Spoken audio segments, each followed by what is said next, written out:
Paper लेकर लो कोई फ़र्क नहीं पड़ता। फ़र्क पड़ता है क्या करते हो आपके देश के लिए, क्या दे रहे हो किसानों के लिए, क्या इस इकॉनमी को रिवाइव करने के लिए। ये ड्रामे बंद होने चाहिए। मैम, किसान मर गए हैं, दुख की बात की मन की बात में उनका जिक्र तक नहीं हुआ। उम्मीद करती हूँ कि आज बजट में कम से कम 3 काले कानून वापस करके अच्छा कानून लाने की बात हो। जो नहीं हो तो फिर बजट सिर्फ एक कागज़ का टुकड़ा या आप जैसे आप कह रहे हैं कि डिजिटल पीस रह गया। मान साहब, बजट आ रहा है, उसमें भी इस बार डिजिटल है, पेपरलेस है।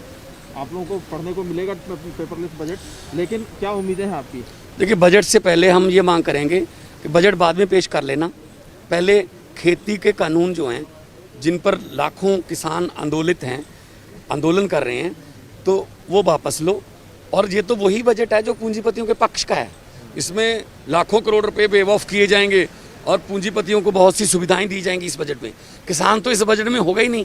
तो और दूसरा, जो सरकार ने लिस्ट ऑफ बिजनेस जारी किया है इस बार, उसमें पहले नंबर पर वो पराली वाला बिल है, जिसके साथ जो किसानों के साथ वादा किया कि नहीं लेके आएंगे। और 29 नंबर पर इलेक्ट्रिसिटी अमेंडमेंट बिल है, जो किसानों के साथ वादा किया नहीं लेके आएंगे।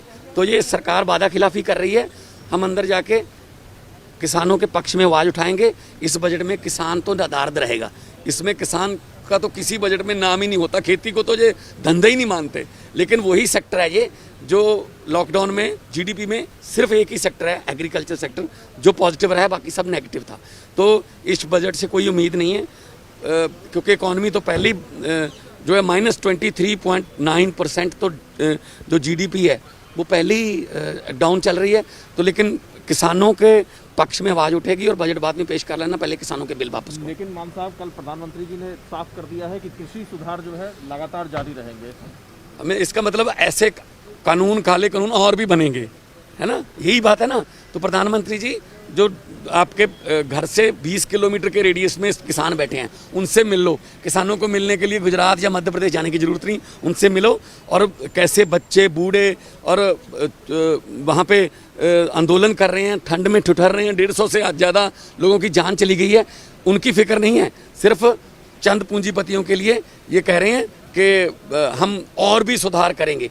जो सुधार मांगते हैं वो तो आंदोलन पर बैठे हैं कि हमें नहीं सुधार चाहिए, हमें जैसे हैं वैसी खेती करने दो। लेकिन नहीं, जो जिद पे अड़े हैं, क्योंकि पूंजीपतियों के हाथों देश को गुलाम किया जा रहा है।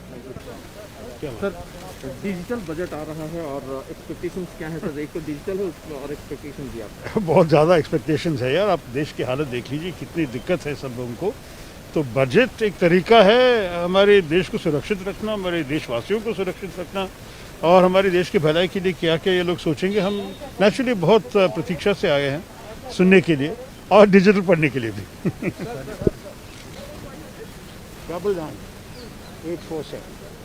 सर, डिजिटल बजट इस बार पेश किया जाएगा, थोड़ा सा बजट में बदलाव है, एक्सपेक्टेशंस आपकी? देखिए, हमारी सबसे बड़ी जो ज़रूरत है कि इकॉनमी बूस्ट हो, लोगों को नौकरियां मिलें, इंडस्ट्री प्रोग्रेस करे और देश जो है वो आगे चले।